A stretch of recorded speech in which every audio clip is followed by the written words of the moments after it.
Ən çox ətşan bir üzü kim olub Kərbəlalada? Ən çox susuz 3 nəfər. Biri Əbəlfəzli xat. Çünki özü içməyib, səqqaldır.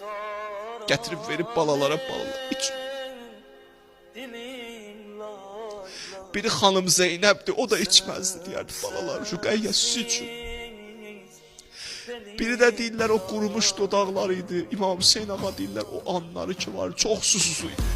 Xuda hafiz ey anam bacı, Xuda hafiz ey anam bacı, ağlama yana yana,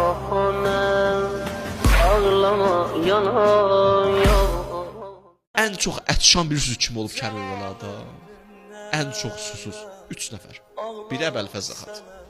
Çünki özü içməyib, səqqaldır. Gətirib verib balalara iç. Biri xanım Zeynəbdir, o da içməzdi deyərdi balalar şu qəyyəsiz üçün. Biri də deyirlər o qurumuş dodaqlarıydı. İmam Hüseyin ağa deyirlər o anları ki var, çox susuz idi.